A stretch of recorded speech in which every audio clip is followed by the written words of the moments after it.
The sun is shining and the birds are singing, and it is an absolutely gorgeous day here in Atlanta.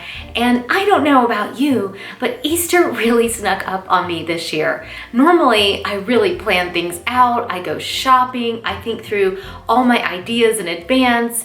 I love to buy fresh potted plants for the table and just all these little details. I usually end up buying some sort of plate or cup or something, because for me, almost more than Christmas, my Easter table is something that's really special to me. I think because we lived overseas for a really long time, especially when we were in Morocco, they didn't celebrate Easter there. And so for us, Easter was something that was very personal for us. It was something that was very family oriented, and it was something that we really just celebrated at home. And so I guess it's that little history that makes Easter so special for us and why the table setting is so important to me.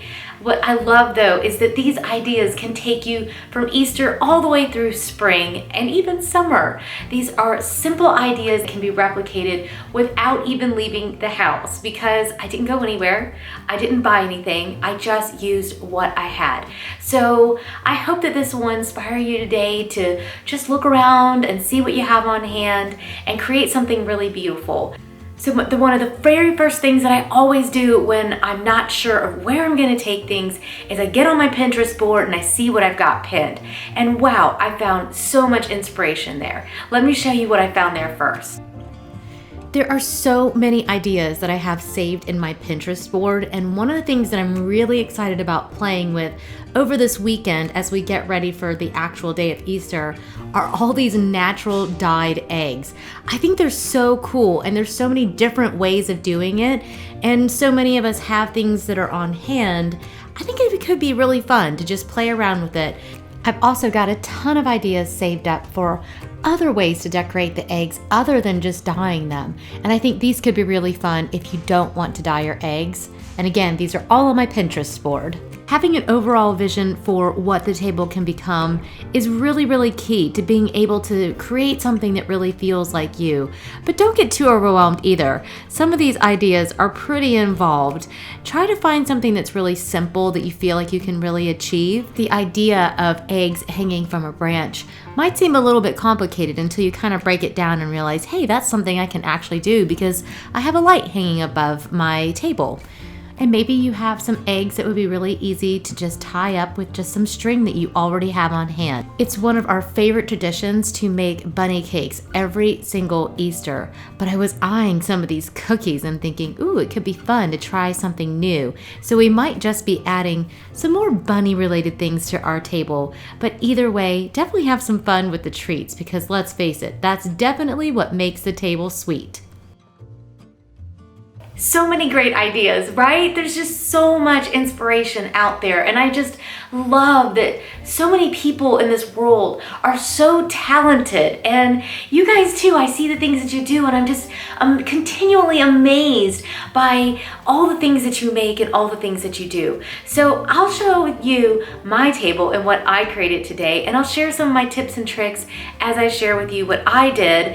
I hope it'll just inspire you to go around your house, find what you've got, look in your yard, and create something really special for yourself that you'll really enjoy this Easter, and make this weekend something really special. So let me give you a quick little tour and share my tips and tricks.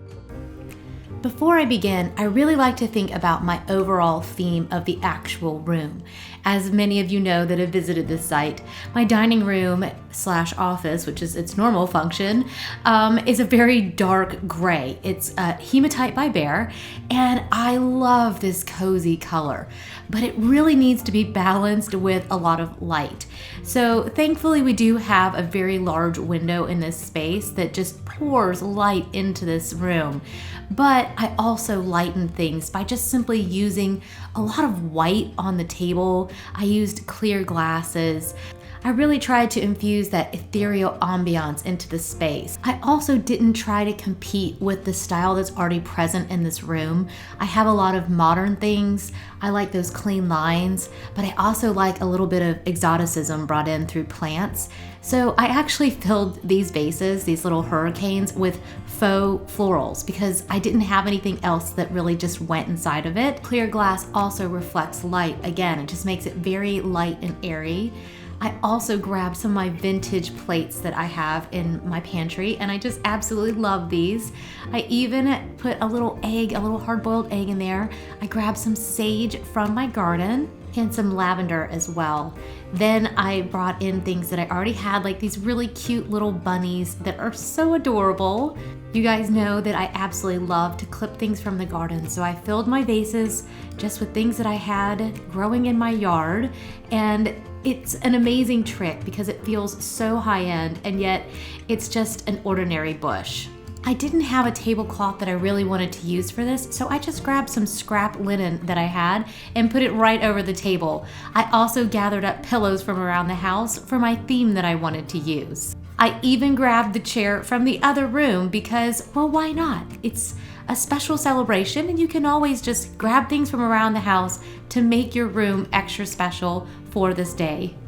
I also grabbed my ceramic bunnies that are little candle holders, and I even filled my favorite coffee mugs with the kids' favorite little egg candies. I think it's just such a fun treat for when they sneak in here to check out the table, that they'll be able to have a little treat until the actual day arrives. Thank you so much for joining us today. I always love it when you stop by. It means so much to me. I love having you here in my home. I love that I get to be in yours too. It's such an incredible, incredible thing, isn't it? I hope you'll hit subscribe if you haven't already. Turn on your notifications bell so you make sure you know when a new video has been uploaded. And also visit us at Instagram. We'll be updating our Instagram over this coming weekend, showing you as we set this table and actually put food on it and enjoy it. And we have tons of things that we do with our kids to really celebrate Easter, and they will all be at home. So I hope that you'll join us there as well. We've got Valentina Fussell and the House of Valentina. And of course, you can always check out all of the ideas that inspire us on our Pinterest account. I'll leave the link below for all those things and some of the things that we've used today in case you saw something that you were interested in. And I can't wait to see you in the next one. I'll see you very soon. Bye.